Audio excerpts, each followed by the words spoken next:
परियों से भेंट। एक बार विजयनगर के राज दरबार में एक यात्री राजा कृष्णदेव राय से मिलने के लिए आया। पहरेदारों ने राजा को उसके आने की सूचना दी। राजा ने यात्री को उनसे मिलने की आज्ञा दे दी। यात्री बहुत ही लंबा व पतला था। उसका सारा शरीर नीला था।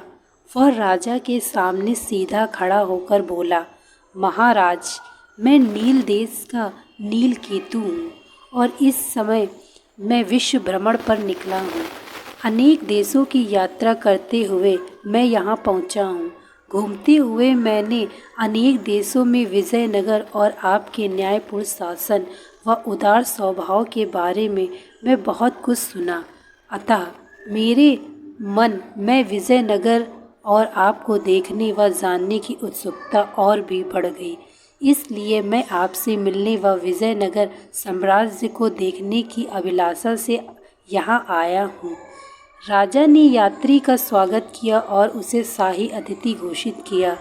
राजा द्वारा मिले आदर व सत्कार से गदगद होकर यात्री बोला, महाराज, मैं उस स्थान के विषय में जानता हूँ जहाँ परियां रहती हैं। मैं आपके सामने अपनी जादुई शक्ति से उन्हें बुला सकता हूँ। यह सुनकर राजा बहुत उत्सुक हो गए और बोले, इसके लिए मुझे क्या करना होगा? नीलकेतु, महाराज, इसके लिए आपको नगर के बाहर स्थित तालाब के किनारे मध्य रात्रि को अकेले आना होगा। तब मैं वहाँ परियों को नृत्य के लिए बुला सकता हूँ। नीलकेतु ने उत्तर दिया। राजा उसकी बात मान गए। उसी रात मध्य रात्रि में राजा अपने घोड़ों पर सवार होकर तालाब की ओर चल दिए। वहाँ पुराने किले से घिरा हुआ एक बहुत बड़ा तालाब था।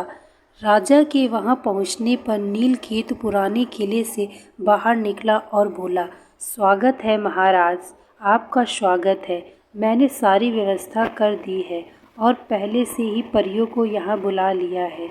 वे सभी किले के अंदर हैं और शीघ्र ही आपके लिए नृत्य करेंगी। यह सुनकर राजा चकित हो गए। उन्होंने कहा था कि मेरी उपस्थिति में परियों को बुलाओगे। यदि महाराज की यही इच्छा है तो मैं फिर से कुछ परियों को बुला दूंगा। अब अंदर चला जाए। नीलकेतु बोला।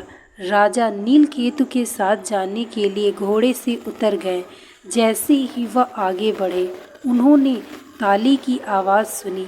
शीघ्र ही उन्हें विजयनगर की सेना ने नीलकेतु को भी पकड़कर बेड़ियों से बांध दिया। यह सब क्या है और यह हो क्या रहा है?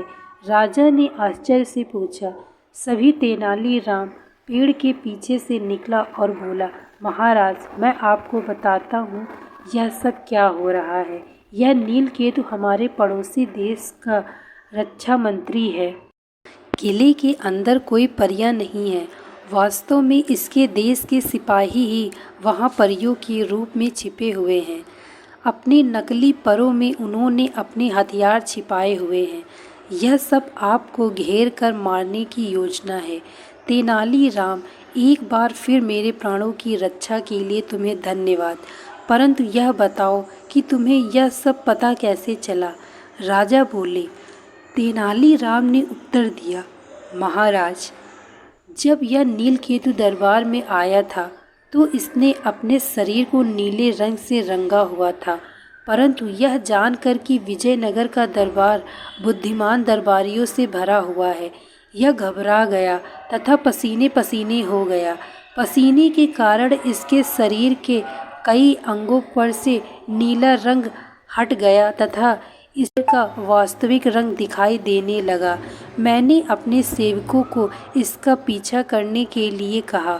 उन्होंने पाया कि ये सब यहाँ आपको मारने की योजना बना रहे हैं। राजा तेनालीराम की सत्कर्ता से प्रभावित हुए। पुनः धन्यवाद दिया। दोस्तों, मैं आशा करती हूँ आपको यह कहानी अच्छी लगी होगी। यदि कहानी अच्छी लगी हो तो वीडियो को लाइक तथा चैनल को सब्सक्राइब अवश्य करें। Thank you so much watching this video. Like, share and subscribe.